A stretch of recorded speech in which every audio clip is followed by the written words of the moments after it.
Hello అండి. Welcome to Preethi cooks and vlogs. ఈరోజు అందరికీ ఇష్టమైన సింపుల్ ఆలు పరోటా ఎలా చేయాలో చెప్పేస్తాను, చూసేయండి. ఈ టిప్స్ ఫాలో అయిపోతే చాలా నీట్గా వస్తాయి. ఫస్ట్ దీనికోసం ఒక గిన్నె తీసుకొని దాంట్లో గోధుమ పిండి వేసుకొని సరిపడా సాల్ట్ వేసుకొని వాటర్ కొద్దిగా మెల్లగా వేసుకుంటూ మంచి సాఫ్ట్ డోని ప్రిపేర్ చేసి మూత పెట్టేసి ఒక 15 minutes రెస్ట్ ఇవ్వండి. తర్వాత మనం ఆలు పరాటాలోకి స్టఫింగ్ కోసం 3 నుంచి 4 పెద్ద ఆలుగడ్డల్ని తీసుకొని ఒకసారి వాష్ చేసుకొని వాటర్లో వేసి కొంచెం సాల్ట్ వేసేసి మూత పెట్టి బాగా మెత్తగా ఉడికేదాకా ఉడకనివ్వాలి.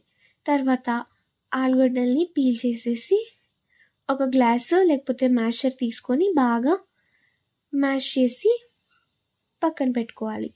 ఆలు స్టఫింగ్ కోసం స్టవ్ ఆన్ చేసి ప్యాన్ పెట్టుకొని కొద్దిగా ఆయిల్ వేసుకొని 4 పచ్చిమిర్చి ఇంకా అల్లం ముందుగానే దంచి పెట్టుకోవాలి.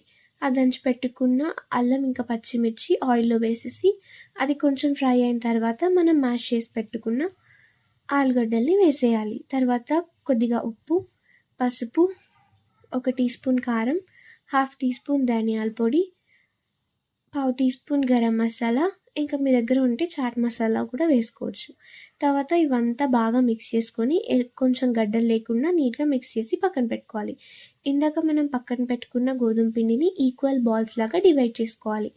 దానికి కొంచెం పొడి పిండి వేసి కొద్దిగా రోల్ చేసుకొని మనం ప్రిపేర్ చేసి పెట్టుకున్న ఆలూని సేమ్ సైజ్ బాల్లా చేసుకొని దీని లోపల పెట్టుకోవాలి. తర్వాత దీనిపైన పొడి పిండి వేసి రౌండ్గా మంచిగా స్ప్రెడ్ చేసేసుకొని అవసరమైతే పిండి పైన వేసుకుంటూ బాగా స్ప్రెడ్ చేసేసుకోవాలి.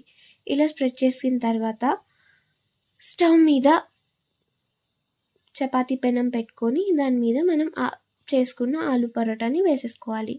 అది కొద్దిగా కాలిన తర్వాత తిప్పేసి మెల్లమెల్లగా అటు ఇటు తిప్పేస్తూ బటర్ వేసేసుకొని నీట్గా 2 sides మంచిగా కాల్చేసుకోవాలి.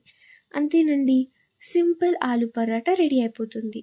దీంట్లోకి రైతాతో కానీ మామిడికాయ పచ్చడితో కానీ సర్వ్ చేసేసుకొని తినేస్తే చాలా టేస్టీగా ఉంటుంది. ఇలాంటి మరిన్ని రెసిపీస్ కోసం మా ఛానల్ని సబ్స్క్రైబ్ చేసేసుకోండి.